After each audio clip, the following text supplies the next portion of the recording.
like by the time I finish anything, I hate it. Yeah. You know, and even this movie, I had a really tough relationship with until the screening, the premiere, when I was in the room and like everyone was laughing the whole time. And it was the first time I like breathed a sigh of relief. And I was like, oh, it is. People like it. That's good. Because I was just so in my head about all the little things that I didn't like that I was no longer seeing the funny parts. Filmmaker Magazine presents Back to One with Peter Rinaldi. Jimmy Tatro is an actor. He sat down with me on the Upper West Side of Manhattan to talk about the work.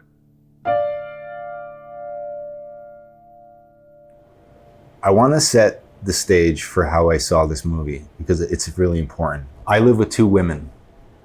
One of them is my wife and the other is her mother.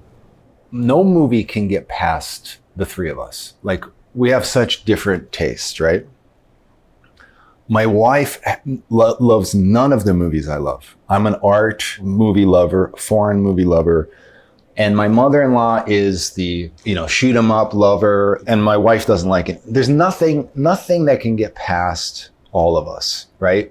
Somebody is annoyed when we're watching something, right? So every time somebody sends me something, I watch everything now for at least a couple minutes. And I turn off almost everything. And I just say, I'm sorry.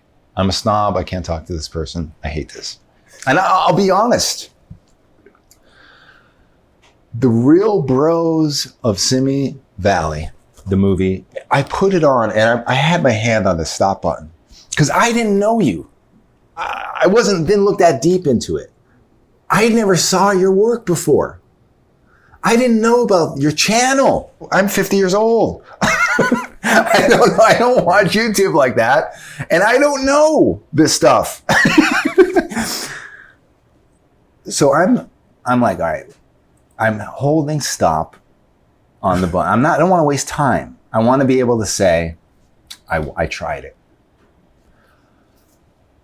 Not only did we watch the whole thing, we all loved it, bro. And I'm being real here. But you have to understand how crazy that is. Now when I go back and I start to watch the other seasons, this movie, I don't know if you've met anyone that has seen that first, the movie, before seeing anything else. And it works. The reason why I'm starting this interview like this is because it's not only miraculous that I got through it like that and not having seen anything else of the other work, but this is a certain kind of comedy that usually misses with me. And it hit hard with me. And I was laughing and loving it. So we're starting with the miracle. Now let's work our way up to it. Okay. Take me back to what was your first kind of excitement or your synapses in your brain about comedy? And what was that kind of comedy? What was it that was making you want to do it yourself? And when was that? I grew up watching SNL. So I always saw that as the peak. And then when I started seeing the SNL digital shorts, that was when something kind of went off in my brain. And that was just, I was like, I like that. And I guess I always kind of made stuff. Like I grew up in Venice skateboarding and I made skate videos. And that was my introduction to, I guess, filmmaking. I had a little DV camera. I would carry around a boombox and I'd hit record and play at the same time because I didn't have a way to edit it. So that was the way I would keep some kind of a soundtrack going. Yeah. Hit record and play, hit record and stop. Yeah. And you'd have this choppy Linkin Park song going through the background of a skate video. And I started making those funny, just naturally. Mm-hmm. And then that kind of turned into little random sketches I would just make with my friends. Were you, when you were making sketches with friends, were they on your page about what's funny? Yeah, I think so. And they were random, you know, it'd be like, like I used to make little videos with my brother. Once I realized how to edit, or how to not even edit, but like record one angle and then go around and record the other and then you export it onto a VHS and that's your video. Yeah.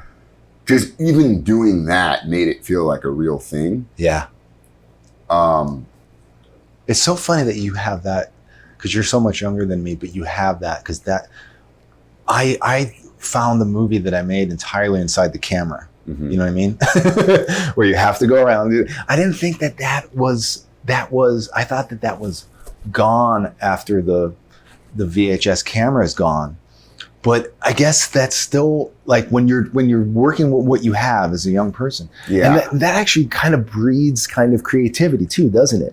Because you got to figure out a way to do this now. There's no editing. So it is an interesting way to do it where there's no like take backs. Like you can try to rewind it and record over what you did, but it's not going to be perfect. Right. So that was the start of sketch comedy kind of. Yeah. And then when I got to high school, I took TV production. I learned how to edit. I was on my school's TV show where it was supposed to be news about the school. And I just tried to make sketches. And my TV production teacher and I had like serious beef. She still talks shit about me to this day, which is crazy. Kids will come up to me and be like, hey, Miss Harkins still talks shit about you. I'm like, what? How do you have beef with a 17-year-old kid? What were you doing to her? I just was trying to make funny videos. Like the school doesn't want to see this serious news about like the soccer team going to Alhambra this weekend. Yeah. Like they want us to laugh. It's Friday morning at 7 a.m. Yeah. So I would like make funny videos and she'd be like, this is stupid. And we just really butted heads. And it's funny, I always said to Mom, one day I'm going to come back in here, I'm going to get successful, I'm going to walk in, I'm going to say, she said I would never be anything, and look at me now. And now I turned like 30, I'm like, I'm never going to do that. I'm never going to walk into this poor TV production teacher's office. That's growth. Yeah. But I learned, that was where I learned how to edit and I learned how to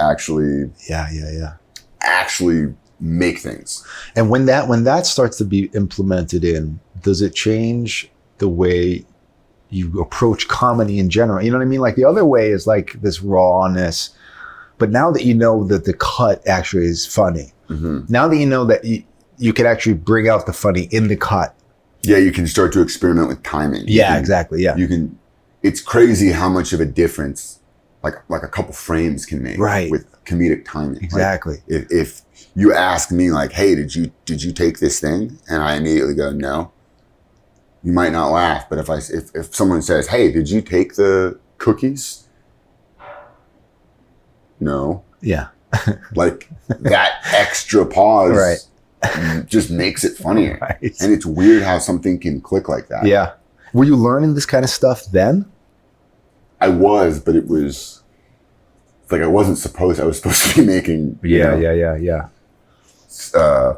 news segments about the women's basketball team going to state championships next weekend. Tell me about how you started to put these things online and how long did it take to kind of catch on? What was the stuff you were initially doing like that? And what else was going on in your life at that time? Were you trying to be an actor in other ways, or was this just the only thing you were doing in that way? No, I knew I wanted to make stuff. I didn't know what I wanted to make. I just have always liked making things. And when I got to college, I also knew I needed to get something else going because what I was going to school for wasn't going to ultimately be my career. I was studying economics. I knew that wasn't what I was going to do. And I kind of went into college with this mindset of, I have 4 years to try to figure something out outside of school so that I don't graduate with no plan. And pretty early on, someone that lived down the hall from me was telling me about his friend that started a YouTube channel and was making, like $400,000 a year on YouTube or something.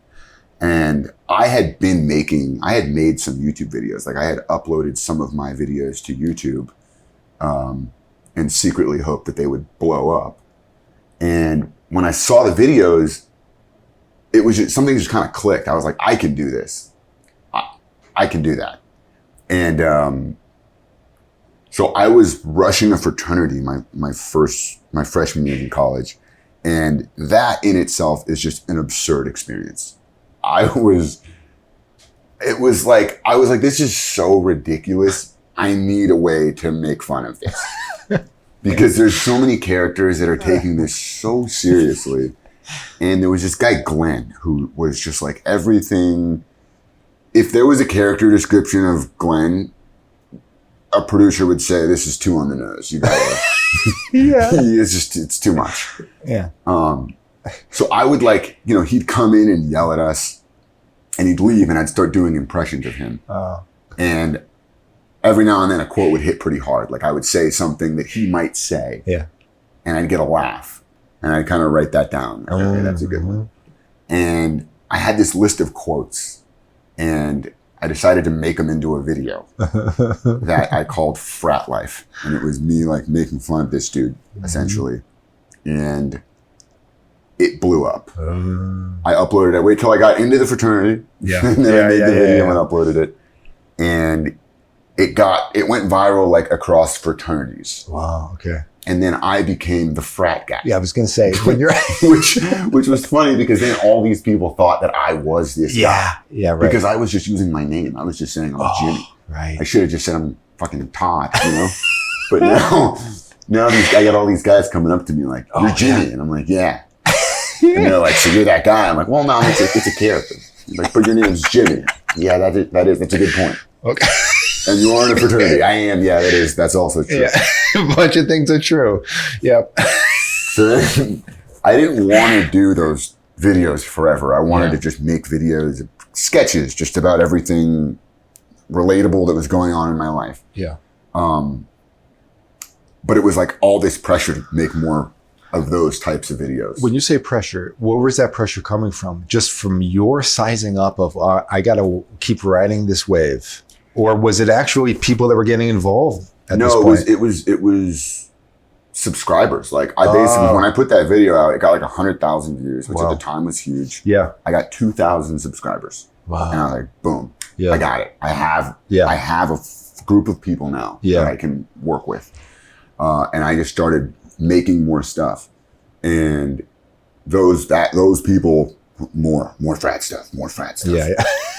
And I didn't want to do that. So I had to just kind of slowly I keep doing some. You got to phase it out. Feed the beast enough where it keeps alive. Yeah. But slide it some other kind of food. Yeah. So eventually, took a while, but I eventually kind of phased that character out completely. And then it just became a sketch comedy channel. So when this happens, then are you kind of upping the game of production, or are you trying to keep it the same thing? Not yet. I wanted to, but what I was making on YouTube wasn't enough to finance the type of videos that I wanted to make. Yeah. So I started doing weekly videos. I signed with a YouTube manager who was like, the best way to grow is to do weekly videos. And this is in like 2010. So this is not like, this is still a pretty new concept. Yeah. And so I started doing weekly videos, start building a following. And over time, I stopped wanting to do things so guerrilla style. I didn't want to like shoot somewhere and there's people yelling at you saying you gotta leave. I wanted to do things more by the book. Yeah.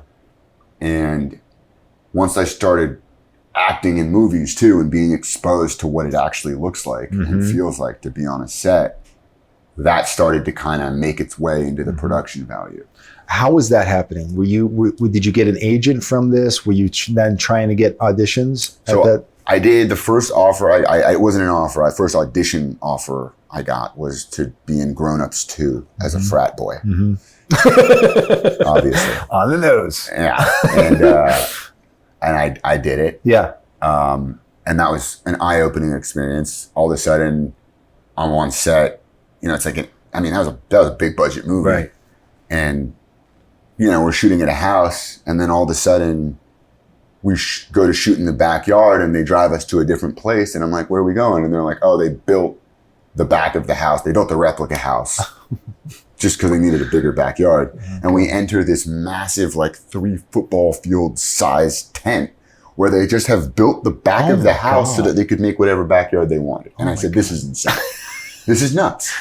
I'm shooting on like a flip camera. Yeah. And, but that was in my head. Yeah. And then I got an agent shortly after that and booked 22 Jump Street, which was the first sizable role. And another eye-opening experience. All of a sudden I'm acting with Jonah Hill. And he's just riffing, and I'm improvising, and you're keeping up, stuff like that. I'm trying. Yeah. But it's hard. Yeah. And I didn't realize, that opened, and I'm working with Phil Lord and Chris Miller. So I was very lucky to get to work with like such great people so early on and just soak it in. But it also made me want to get off of YouTube and start doing longer stuff. I was going to say, so at that time, are you every time you're on a set like this, you're going back and still trying to be consistent with the YouTube videos, right? Trying to grow that.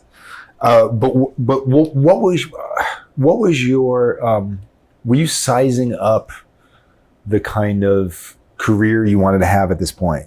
Like, and were you seeing these as 2 separate roads? I mean, initially it was like launchpad. YouTube's a launchpad. I'm going to start off here and then I'm going to go over there. And then as time went on and digital and, traditional media started to kind of blend together, I saw the value in keeping everything going at the same time. But it's a lot of work to uphold a YouTube channel. Like when I booked 22 Jump Street, my writing partner and I was like, I'm going for 2 months. Let's write and shoot 12 videos. So we wrote and shot 12 videos. I brought all the footage out with me to New Orleans and I edited on my off days and kept a video coming out every Monday. That, when you really start acting consistently, that's no longer, you can no longer do that. Right. So I met this guy, Michael Gallagher, who was another YouTube guy who had he had started a production company and actually understood how to make things for cheap.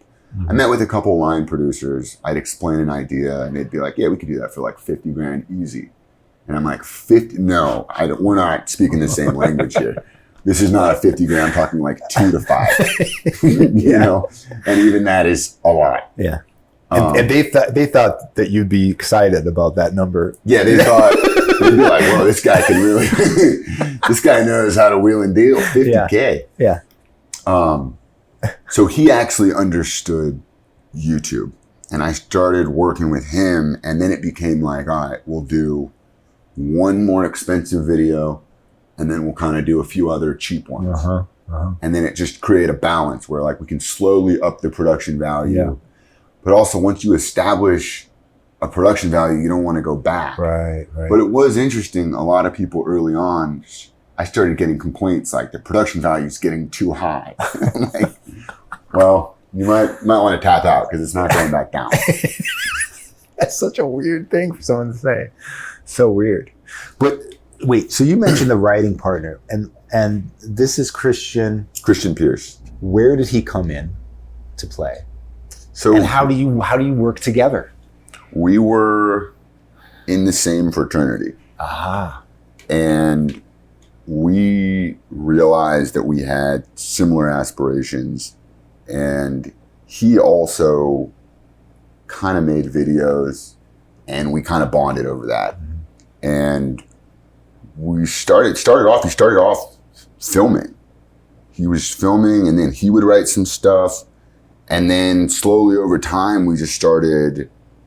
There was a day where I was like, hey, I can't do this alone. I need someone to look at every week and say, what are we doing? I can't just look in the mirror. Wait, pause. What is it that you needed though? Like when I think of collaborating with somebody, I think of nothing but strife because I'm never on the same page with somebody. You know what I mean? I've tried this before. Maybe this is me, But I'm trying to imagine like what you were seeing that you needed. You just needed a bouncing board? Did you need somebody to make something better, to punch something up? I needed another person. It was too much to do on my own. I see. And, you know, from just to see through the whole thing with. Yeah. And, you know, there was still a lot of times where it was just kind of, I'm in the library at 12 a.m. trying to upload a video before Monday.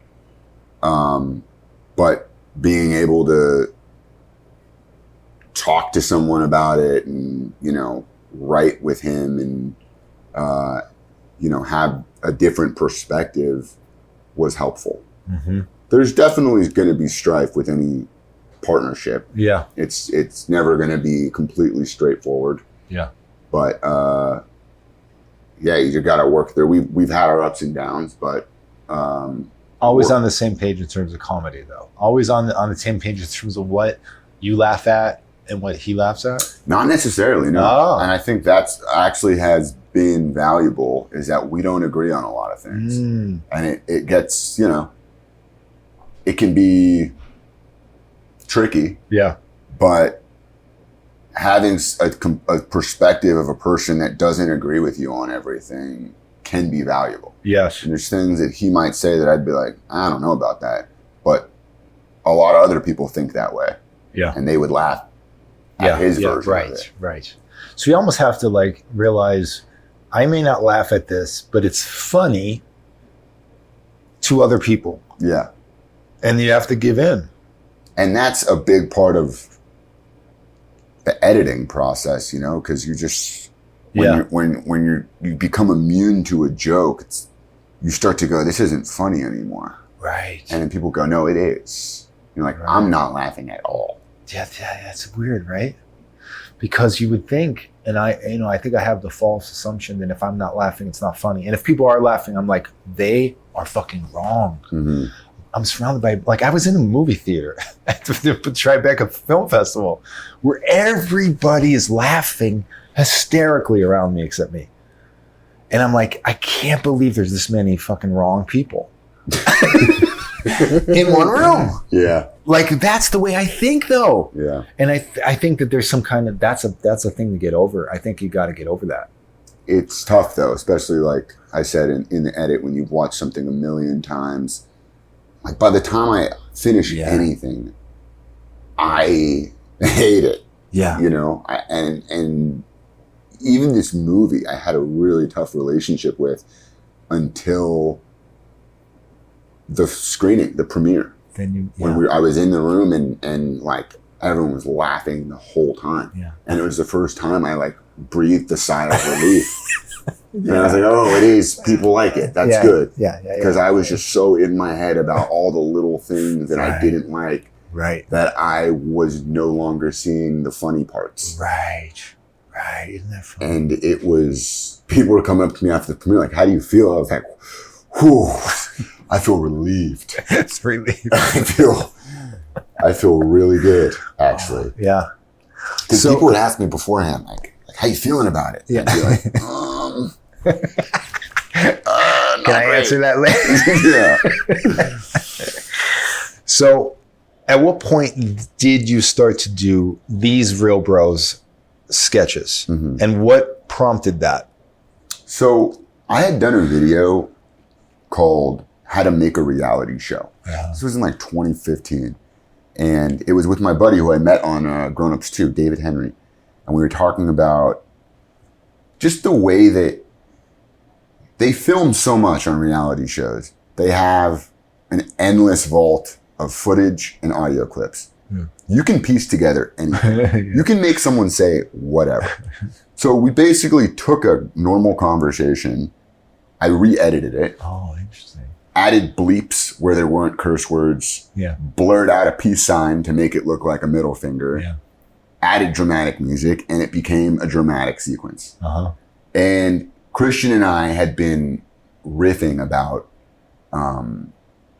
reality shows and I think Real Housewives of Potomac had just come out. And we were like, what even is that? Is that a real place? I've never heard of that. And So that really did come out? It's a real show. It's a real show? And we were like, what more obscure of a place could we do? And at the time, it was, video was coming out every Monday. So basically Tuesday morning, we'd have a writing meeting and go through our ideas. Yeah. Say, what are we going to write, shoot, edit, and upload in 6 days? Yeah. That starts to get very stressful. Oh, yeah. So I started to say, well, let's try to knock out multiple videos in one shoot. So we would get a location and shoot 2 videos there. We would shot at a football stadium at like a junior college. We filmed a fantasy football video. We also filmed a video where like a Make-A-Wish kid runs for a touchdown and he gets tackled at the last second. So we were looking for almost little mini series that we could do. Yeah. And so we were like, let's make fun of a reality show. Let's do a parody. Real Housewives keeps coming up with obscure places. We're not going to do Housewives. Yeah. What do we know? Bros. We both went to high school in the Valley in Los Angeles. So you're right. There's a lot of those Deep Valley bros out there. Yeah. We wrote 3 episodes, shot it in 2 days. It ended up being 4 because it was a little long. And is this the first episode? Is that actually what you see now if you go on YouTube? That's the first episode of that? There's the one. Season 1? Season 1, episode 1. It's called Meet the Bros. Yeah. And it's noticeably different looking than season 2. Yeah. All right. But it still looks really, good and fully formed and not like you're venturing into some other territory here, I must say. Yeah. Well, that was what was good about meeting Michael Gallagher and having his production company, because there were certain things I didn't know how to produce, Yeah. I just started making videos, and then all of a sudden it was like, all right, well, we need to shoot at a boxing ring and, have like a horse come out. It's like, I don't know how to do that. I don't know where to get any of these things. So he had a production company that helped a lot with all that stuff. And they set up this 2-day shoot for the Real Bros of Simi Valley. I see. And it's such an interesting thing too, because here's YouTube's kind of developing this idea that people who just are legitimately funny kind of rise to the top, where now you're trying to figure out how to do things and need a production company. And it's this whole new kind of thing where it's like the old days. It's like there is a production company that's trying to get talent and do it, and they got to go through all these hoops, become the director and writer. Now it's a director and writer who are trying to figure out, my God, there's the audience I have now that demands stuff, and I got to figure out how to supply it to them.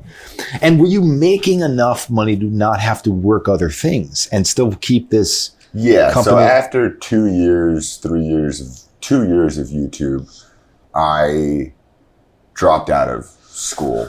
That's amazing. Yeah. Which at the time, people were like, you're crazy. Yeah. This is 2012, Yeah. You're going to Yeah. drop out of school to pursue a career on YouTube? What are you, nuts? Right. And No, they're silly. it makes more sense now, but Yeah. and also it was a video. We were doing a video every week. Did that for about 4 years. Wow. So you can't go to school too. No. So I realistically should have dropped out, and I kind of did drop out after sophomore year. But then I found out all my best friends were getting a house together, and Christian was still going to school. I was still kind of making college-themed videos. We were using like extras. Our friends were the extras. Yeah. And we would throw, like, when we had like a party video, we would just kind of throw a party, and everyone would have to listen to us for like 2 hours, and then it turns into a real party. Yeah. And so I stayed in school junior year, and I tried to take like 2 classes. I dropped out after like a month, and I just basically lived in college and made videos instead of went to school. Wow. Yeah. Wow. Which was a pretty absurd year. Yeah. Right. So when you started this Real Bros of Simi Valley. You're kind of starting it for this other reason that's like, let's get a few episodes out of this. But then it turns into this thing that's a series. Yeah, so my multi-channel network, which is what the people that manage YouTube channels, Yeah. hit me up and were like, hey, what do you think about us trying to sell this to Facebook Watch? Ah. And Facebook Watch was trying to do original content. They were trying to become a streamer. Uh-huh. And it wasn't something I really was prioritizing. I was actually working on another show and like other things that I was like, that's going to be my thing. Yeah. This I didn't really care about, to be honest. Mm-hmm. And so we typed up like an outline of what season 2 would look like. Yeah. They showed them season 1, gave them the outline, and they were like, hey, they want to do it. And I was like, oh, okay, yeah, I guess. And they were like, yeah, they want to do it. Super low budget, like 80 grand an episode, which I'm hearing that coming from like self-financing. Right. I'm like, oh my God, Yeah. 80 grand. Yeah. Shows are like 2 to 3 million. So that doesn't really. Yeah. And then it became a bigger thing, and it ended up being like closer to like 400. Uh-huh. And we wrote a full show, like a 10 episode show. Wow. Yeah. And we really started involving more of the characters. And Were they getting involved in weird ways though, or did they just let you do what you wanted to do? Facebook. they were pretty good about letting us do what we wanted to do. There was a lot of things that they were like, that's too ridiculous. And you got to really stand firm on the things that you know are going to work. A lot of the things that ended up being the biggest moments in the show and the movie, like there was pressure to cut. So I just hate hearing stuff like that. So how do you fight that though? Mm-hmm. And especially in the beginning, when you first fight something, are you worried about like what happens what are the ramifications of me pushing back on this? Right. It's harder in the beginning when you don't have proof that your ideas work. Right. And you have to really convince them why it's right. After 2 seasons, 3 seasons, it's kind of like, all right, we trust you guys know the audience. Yeah, exactly. This might sound ridiculous, but like, we'll let you do it. Yeah. There were multiple things like, yeah, there was a lot of things that there was pressure to cut that I'm like so happy we stood firm because they ended up being some of the funniest things. Like Hawk getting old. Was like a random thing that they're like, no one will understand this. But it ended up being such a good runner. But so many things like that, there's pressure to cut. And you know what's funny? I got to just say this as an aside.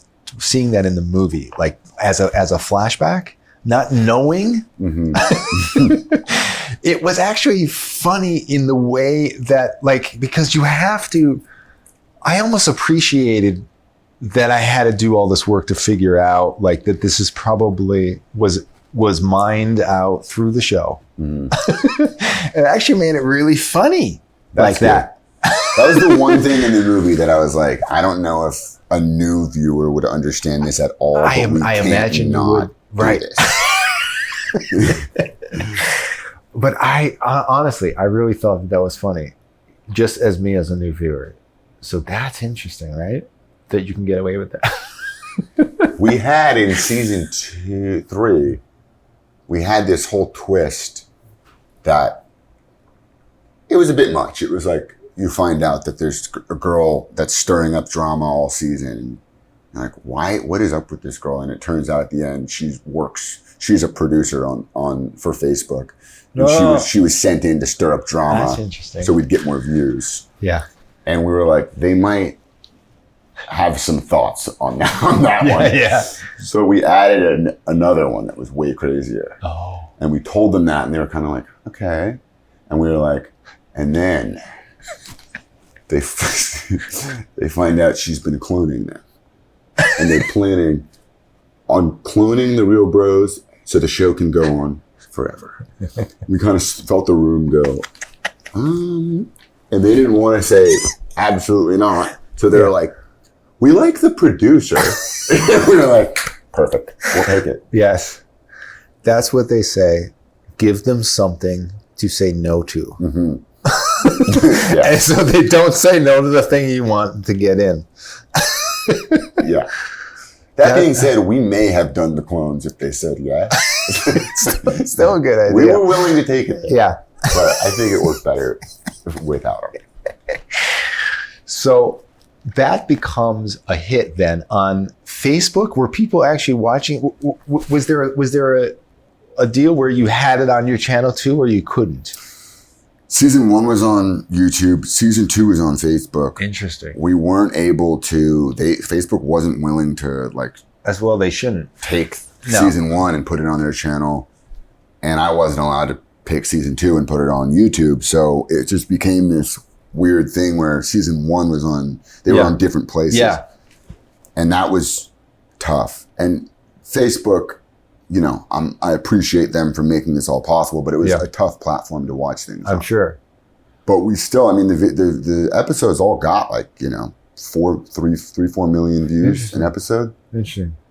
So, it could have been the kind of thing where it's like that, like everything, that could have taken off and we're now living in the world where we watch everything on Facebook. Like right now we watch things on YouTube. You know what I mean? Like it could have been like that. And so you have to imagine they had to do what they had to do to keep it, to try and migrate people over. Yeah.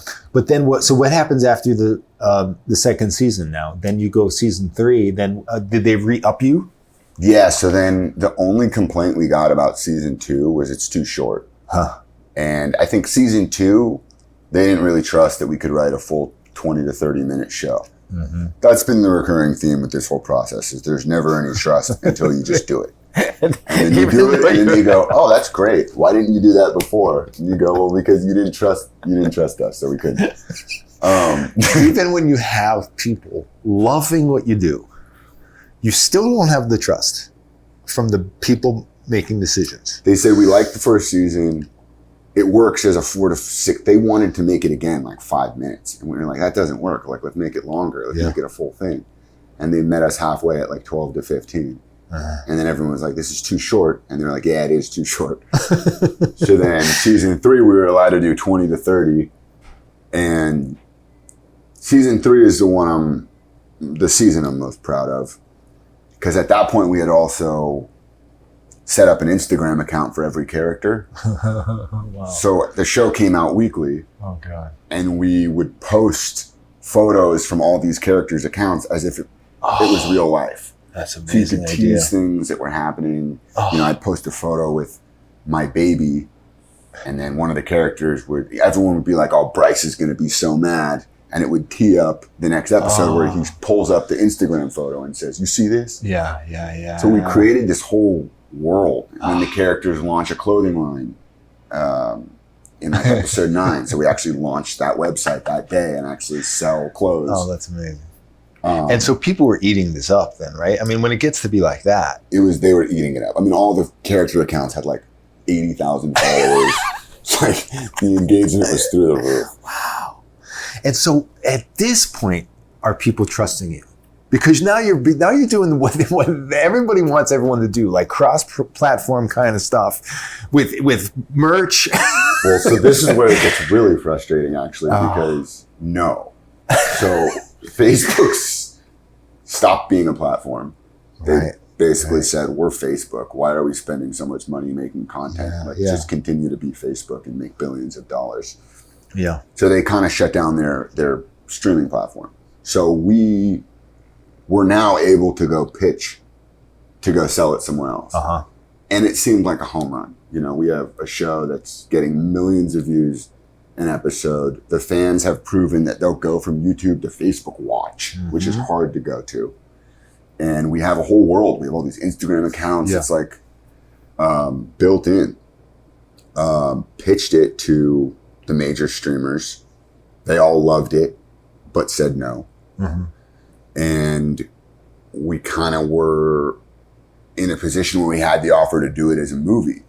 And it was, well, can this be immediate first thought was, this is not a movie, this is a show. And then became, okay, well, it's either the movie or it's nothing. Yeah. Wow. And obviously we'll take the movie. Yeah. So then it becomes, how do we turn this from a show into a movie? What's the idea? We had 2 more seasons we wanted to do. The end was going to be the high school reunion. This is a show about a group of people that peaked in high school. Yeah. It's got to end with their 10-year high school reunion. Yeah. So that, once we started thinking about that, we kind of realized that works as a movie. The 10-year high school reunion. They get invited. They're all excited. They want to become the sickest versions of themselves in time to flex on all their old classmates. Yeah. That's a movie. Yeah. Let's stop for a second and just, I love this movie, but it makes no sense to like say should be a movie, right? Yeah. I mean, at this point you would be like, okay, now give this guy whatever he wants in this 4th season and really go in and make it a episode arc on this. When you look at it like this, do you just like lose trust in like people that are in decision making? I mean, I'm saying that I'm basically also saying that this movie is a success. Yeah. I'm saying they made the right decision in a way. Yeah. But I'm also like saying, what? Like, you know what I mean? Like if you go through all this, the miraculous thing of creating this channel, getting an audience, doing these things in this way, and then figuring out like, okay, now is finally the time where people are going to be making decisions about this thing in the right way. Right? I mean, yes. it has been frustrating.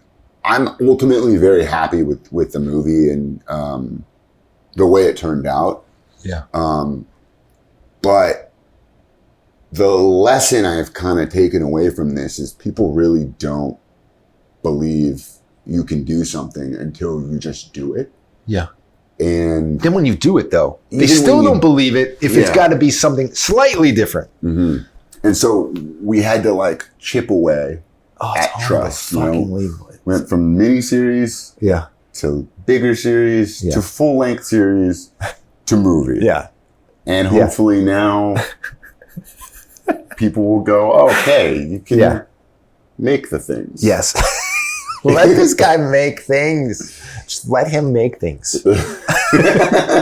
At this point. No, I'm serious. Like somebody like me hears stories like this and I'm like, what do you have to do to be able to have freedom to just do something? How many times do you have to prove things? It used to be like, you have to prove things once. And it's not even true anymore. Yeah. Well, it's like it's kind of the case with everything right now, like resumes in general. You hear all these stories about people saying, I can't get into this industry because they need me to have credits in that industry, but I can't get into that industry because I don't have any credits yet. Exactly. So it's like that, pickle. Yeah. But the movie's been made now. And this is the thing. Like I hope, like I have to tell you, bro, I would have never seen this movie if it wasn't sent to me. Well, and that's kind of scary because I want to spread the word on this thing. As you know, I think everyone should see the episodes first, of course, to get the full effect. But this is a funny movie, and I'm sorry, but it's rare these days. Okay, and this is bringing me to this big question here. How did you, and maybe you figured this out before the movie, I'm sure you did, but how did you get these fine actors to be on the same comedy plane and same tone? Because there are people, I'm imagining, that come in that are very good actors that are kind of landing this kind of comedy a little too broad and a little too big because they're thinking it's broad because it's real bros of Simi that, you know what I mean? I wouldn't laugh at that. Yeah. So it has to be, it lands and everybody's on the same thing. Tell me, is that something that had to be pushed everyone toward, or were they just coming there on that level for some other reason? I think a lot of the evening of the planes happens in the edit because it's good to allow everyone to kind of bring their own thing in a certain way. What gets tricky about that is it starts to, like you said, not be on the same wavelength. So it's a matter of just kind of reeling it in. And it also helps to be in the scenes while you're directing it, because as an actor, I can start to feel something go too far and I can actually, in the scene, bring it back. Interesting. Which is nice. But so much funny stuff comes out of the improvs, but at the same time, the improv can just go completely off the rails. So the edit gets very frustrating to try to make things make sense and be funny and have all the best stuff in it and not go too far off from what you need to be doing. But what was really helpful about this, it's a forgiving format. I will say that. You mean the format of it can be feature? Rough, you know, you can miss something. Oh, yeah. You know, it's supposed to be a reality show. Yeah, right. So like, oh, I see what you're saying. You can hear, and we kind of like eliminated all the rules. Yeah. So, and also after season 2, I was like, okay, we need to shoot the confessionals after. So you have things that start to not work, and you're like, oh, this isn't really working. And you can tie it up in the... Sit down with Christian and say, how can we make this make sense? Yeah. Throw in a confessional. You can add humor. You can weave things together. Oh, yeah. And that was helpful for the pace. Yeah, I'm sure. And the flow. Yeah. Because a lot of things, you know, first season 2, I'm sitting there like, oh no, like, we need another confessional day. Yeah. Because a lot of, you know, there's also things that happen on the day that are maybe a funny joke that would be funnier if someone supplemented it with a confessional. Right. But you don't have that because it wasn't in the script. Right. So then if you go back and do the confessionals after, you can write to what happened, which is how a reality show would go anyway. That's right. Yeah. Not for the same effect, but for... Right. Well, that's interesting. And so, but how hard was it for you to be in it, particularly in this feature, shooting this feature, and having to act in it, be funny in it, and have the director hat on at the same time? Like you're saying, you can't even be in the scene. You have to actually sometimes push this toward a certain tone in the scene. And then, so that must have been really like kind of overwhelming to be having this hat. And then you're always thinking about the edit, right? Yeah. As the show's going on. Yeah. Or as the shoot's going on. Everyone always, they watch the show and the movie and I'm like, you guys must have been having so much fun. And I'm like, I think everybody else was, but I was having little to no fun. Yeah. Because I was just like so locked in and we had so little time. I mean, we shot the whole movie in 10 days. What? So. Oh my God. It was 130 pages. That's insane, man. So we'd do a take. I'd run to the monitors because for some reason they always put the monitors super far away. and the only way to keep the pace going, I'd literally sprint over, try to watch playback. The scenes where it's just one-on-one, not too bad. Yeah. It was the scenes where there's like 20 people and everyone's got to say their line. It starts to get stressful. Yeah. Because you can't watch the monitors and you're not going to be able to watch playback on every little thing. Yeah. So there's certain times where you got to be like, you know, I'm standing there in the scene and I got to just be like, put the camera on him, say that line. Okay. Put the camera on her. Yeah. Say that line just so I can know if we didn't get it in the scene, at least we have these extra little moments. Right. Are you still able to, in situations like that, really keep track of, is this actually funny? I think so. Because you can feel it. That's the good thing about comedy is that you have more of a gauge on when something's good on set than with something that's serious. Yeah. If a serious scene happens, 2 actors crying or just something serious. It's a melancholy vibe on set. Yeah, right. You walk off, people aren't laughing. Yeah. So the gauge, you don't really have a gauge. You finish and you're like, I hope that was good, but no one's really giving me anything. And with comedy, you can feel laughs, you can hear it. The sound guys snicker. You can the camera, like, you're them trying to stifle their giggles. You see people kind of trying not to laugh. Yeah. You can feel it out a little bit more. And it's actually maybe even worse than that with drama. You can actually think you have it, and you get back and you don't. Like, or especially if it's something emotional, right? You're like, oh, they hit it, and they're like, whoa, it doesn't land when you're watching it. That's scary. It's a lot more scary. That's why for me, it's way more intimidating to do. Like, American Vandal was a complete comedy, but we shot it completely seriously. Right. So that was the first, like, serious acting I did. Yeah. And I was so much more unsure about myself doing that than I was with anything else. Interesting. Yeah. Interesting. And so now, in a way, it's actually good. I'm one of these weird people who, I'm a film person. I love film. I don't know. At this point, like, I hate going to the movies so much. I hate people. That I'm annoyed when something is just in the theaters now. And I know that's, I don't even like, if anybody else was saying that, I would hold judgment against them. And here I am saying it. But I like that this is on in a place you could watch it. You could watch it for free. Yeah. It's on the Roku channel. And I don't know. I think we're still in this place where it's like, it's got to have a theatrical release. And I'm like, really though? Everybody seems to annoy, like, even older people. I was around some people recently and I was giving them recommendations. You know what they said? Can I watch that on Netflix? No, it's in the theaters right now. Oh. I mean, it's not the young people. Yeah.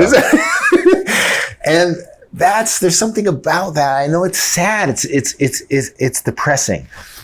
But this is available to be seen, and I just want people to see it because it's something that deserves attention, because I really feel like you guys actually did what I want people to do. Put the idol, the god, comedy god idol above everyone, and you've fucking worshipped toward that thing. It feels like that. That's a weird analogy, but you know what I mean? Mm-hmm. Instead of some other kind of stupid thing, like you could have done things to kind of fit more in, I don't know, in what's trendy right now. But it felt like people were trying to be fun, trying to make something funny, and that was coming from you.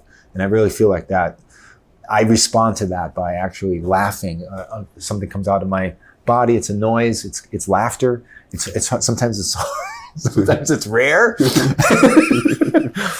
But now, regardless of what happens with this movie, to me, it's a success. You've done something. It's funny.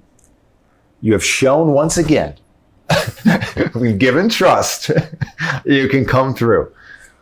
Now, what do you have your sights set on now for yourself, for what you want to do? And you don't have to get specific. I just want to, unless you want it, but I just want to know at this point, you've set out to do a bunch of things. You got them done. Now what? I think that I have 4 ideas right now that I really like. And a couple I've had for a really long time. One I wrote a full script for, and I'm just hoping that now I can make them, and I'm hoping now I can make them in a way that's a little easier than this process was. I think that my goal at this point in time, I do want to build out my production company into something that can just make things. The goal is just to be able to make things. And I hope that this allows me to have the ability to do that again and keep doing that. I think that, I have the ideas, and I just hope that I can keep making them. Well, I'm now a fan. I came to be a fan in a very strange way. But now I'm here, and I look very much forward to what you have to offer next, man. I really mean that. Jimmy Tatro, thank you so much. Thank you so much for having me. This has been an awesome conversation. I'm really happy that you enjoyed the movie and liked the movie, and it really means a lot coming from you. Back to One is a production of Filmmaker Magazine, which is a publication of The Gotham. Listen to back episodes of this podcast at filmmakermagazine.com or wherever you get your podcasts.